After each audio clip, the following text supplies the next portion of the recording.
Welcome to my Days of Our Lives official channel. I hope everyone is having a wonderful day. Before we begin, please hit the subscribe button and give this video a thumbs up. Sloan omits a major detail in her concession to Eric as Eric was leaving the cantina. With Jude, Marlena approached and warmly saluted her son and grandson. Eric explained that Roman and Kate had watched Jude overnight, and Marlena offered her and John's babysitting services at any time. Marlena took note of Eric's sunglasses and pulled them off when he tried to change the subject. She heaved at his black eye and asked what had happened. Eric sniffed and said, "Everett Lynch happened." Eric explained the bar incident to Marlena, from Sloan's crapulous state to Everett punching Eric because Everett had allowed. Eric had been manhandling Sloan. Eric apologized to Marlena for cutting their discussion short and stated that he demanded to get Jude home. Marlena watched him leave with concern in her eyes. At the review office, Chad ended a call about E.J.'s blasting as Stephanie entered. Chad wondered about Everett's whereabouts, as Everett had generally been the first in at work. With a moo, Stephanie said she knew Everett's exact position.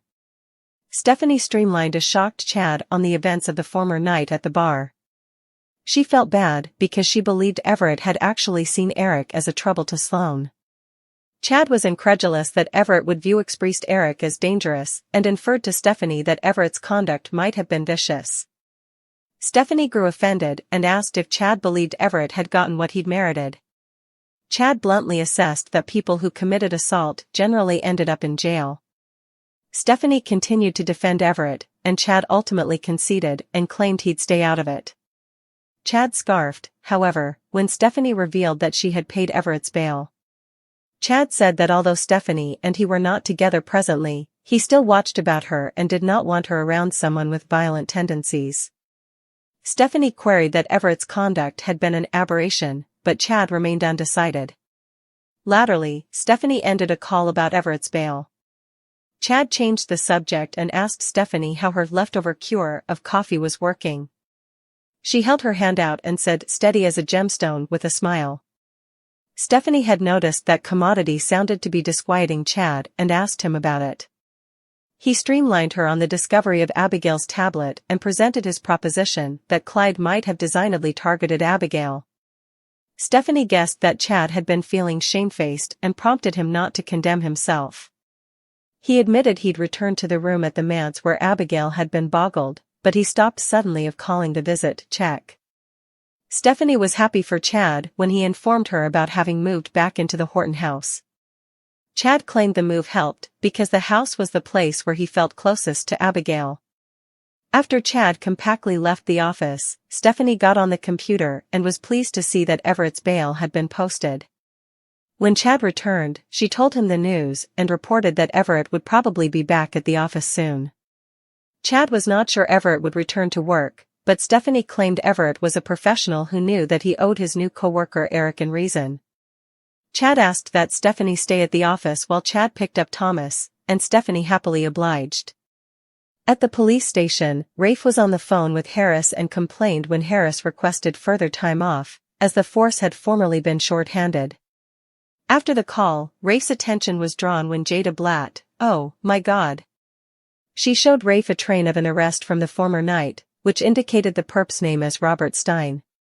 Rafe and Jada poured the train about the arrest, and both were perplexed that Everett had claimed to the bobbies that his name was Robert Stein.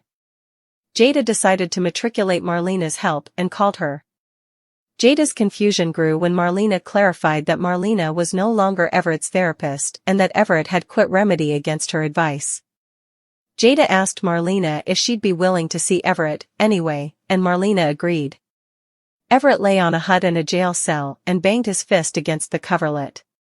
His address fully changed when he spotted Jada approaching outside the cell. He paraded to the bars with a confident swagger and began flirting with her. Jada wanted to know what was wrong with him. As Everett asked if Jada was as happy to see him as he was to see her, Rafe entered the holding diggings and demanded Everett be quiet. Everett wondered if Rafe did not suppose that Jada looked really good. And perplexed, Rafe uncorked the cell door and cuffed Everett against Jada's brief kick. Rafe informed Everett that Dr. Evans was staying for him. As Rafe led Everett down, Everett turned and thanked Jada for standing up for him. Jada looked perturbed and puzzled by the commerce. Latterly, Everett sat at an interrogation table with Abu. When Rafe and Jada asked for his name, Everett said, "Robert Stein." With a smile, he corrected it to Bobby. Jada and Rafe were curious why Everett claimed they call him Robert Stein, and he riposted that they kept telling him that was his name. Marlena entered the room and saluted Everett. At Marlena's citation of the name Everett, Everett's expression changed again, and he looked around the room in confusion. He inquired what he was doing there. Jada and Rafe moved outdoors and watched through the window as Marlena began her session with Everett. When Marlena asked how Everett was feeling, he sniffed and said, confused. He also had a headache and wanted to leave so he could get started on a leftover cure. Everett tanched the bond and again asked what he was doing at the police station. Marlena asked Everett what name she should call him. He smiled and said they'd moved past Mr. Lynch, so she should call him by his name, Everett. When Marlena asked if he flashed back going by Robert Stein, Everett grew frustrated and reiterated he'd no recollections of his time as Bobby. Marlena also stunned Everett by asking him why he'd attacked her son Eric. Everett claimed he'd no memory of the assault. The last thing he could recall was Eric arguing with a crapulous Sloan. Also, Everett said, everything went blank in his mind. Marlena said they had gained important information, and they demanded to put the pieces together. Rafe and Jada re-enlisted the room, and Rafe informed Everett that Everett's bail had been posted. Everett requested that Rafe let him leave. When Marlena tried to get Everett to accompany her back to her office, he declined and suddenly left. Jada asked Marlena what Everett had flashed back, and she verified that Everett didn't flash back the attack. Rafe and Jada wondered if Everett might have endured a crapulous knockout. Marlena did not believe that to be the case, but revealed that she did have a proposition about what had happened to Everett. Melinda arrived at Sloan and Eric's apartment and set up a frantic Sloan. Sloan incontinently streamlined Melinda 1.j's claim and contended with Melinda for help in stopping E.J. Melinda, still, was more interested in icing Sloan kept Melinda's name out of the situation. Sloan lashed out at Melinda for being tone-centered. When Melinda filled Sloan in on the quarter attorney switch, Sloan backed off and assured Melinda J. knew nothing about Melinda's part in the switch. Sloan again supplicated Melinda for help, but Melinda conceded, E.J.'s got you beat. Melinda made Sloan promise that she'd not take Jude with her if Sloan went on the run.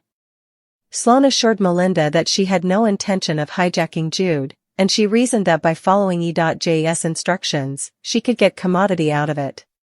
And be safe, Melinda added. Sloan began redefining and mused she might just say, to hell with it, and tell the full verity.